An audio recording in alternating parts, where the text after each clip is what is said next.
Voici une liste non exhaustive des séries à venir qui ont retenu mon attention. Commençons par celles que je regarderai obligatoirement.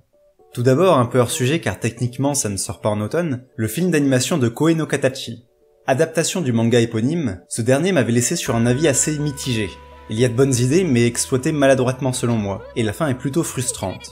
Cependant, ce qui m'intéresse dans son adaptation, c'est tout d'abord le travail du studio Kyoto Animation, et ensuite le choix de traitement du langage des signes. Après, comme la série fait 7 tomes, je suppose que tout ne pourra pas être traité dans un seul film, alors même que le trailer semble indiquer qu'il ira jusqu'à la fin. Restons du côté de Kyoto Animation avec la seconde saison de Hibike Euphonium. Après une première saison qui m'avait redonné espoir dans ce studio l'année dernière, la seconde se paye un trailer digne d'un jeu de combat. J'ai hâte de découvrir les 2 nouveaux personnages mis en avant, ainsi que la suite de... Enfin, vous voyez, la suite de l'histoire, quoi. Si vous ne l'aviez pas déjà remarqué, je suis plutôt un fan de l'anime Working. Et si vous avez suivi la saison 1 dès sa sortie en 2010, vous avez peut-être vu ce trailer datant du 1er avril 2011.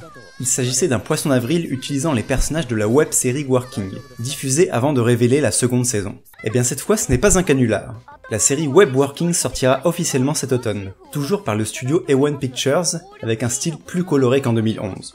Enfin, Konosekai no Katasumini, long métrage d'animation adaptant le manga de Fumio Kono dans un recoin de ce monde. J'avais bien aimé un de ses autres mangas, Une longue route, et le trailer montre une adaptation assez fidèle, notamment au niveau du chara-design. Donc si j'ai l'occasion de voir ce film, j'irai le voir. Et je pense que je ne devrais pas être le seul dans ce cas. Maintenant, dans la série, je regarderai par curiosité, même si je ne sais pas trop à quoi m'attendre, Occultic 9, également produit par A1 Pictures, adaptant une light novel. C'est une histoire de jeunes avec des pouvoirs surnaturels. Ni le synopsis, ni le trailer n'apportent beaucoup d'éléments, mais après tout pourquoi pas, entretenir le mystère n'est pas une mauvaise chose.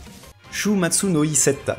Ça se déroule en Europe durant la Seconde Guerre mondiale, et ça parle de sorcières. C'est un animé original, le sujet a l'air plutôt sérieux et l'affiche semble promettre du yuri. Du coup, encore une fois, pourquoi pas, laissons-nous tenter. Mahou Shoujo Ikusei Keikaku, un monde dans lequel une appli de smartphone peut vous changer en Magical Girl. Pas de bol, pile à ce moment-là le gouvernement décide qu'il y en a trop et qu'elles devront s'entretuer pour survivre. Du Magical Girl et du thriller, voilà 2 genres dont j'ai bien envie de voir la rencontre. Même si je reste tout de même sur le défensif car le trailer et l'affiche me semblent un peu trop light par rapport à leur sujet. Plus succinctement, dans la catégorie je regarderai peut-être si j'ai le temps et la motivation parce que bon il me reste d'autres séries à finir, du coup on verra bien, mais en même temps j'ai peur de rater un truc cool donc faut bien que je tente le coup de temps en temps parce qu'on sait jamais. Luger Code 1951, Stella no Maho, Kiitaro Shonen no Yokai Eniki, Shakunetsu no Takyu Musume, et Bernard Jo Iwaku.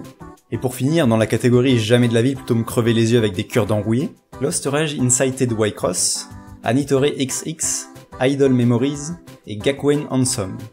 Sinon, je voulais aussi vous dire que les prochaines vidéos à venir seront des animépédias. La suite de Harui Suzumiya, la série abrégée, n'arrivera qu'un peu plus tard. Donc bonne rentrée et à plus les gens.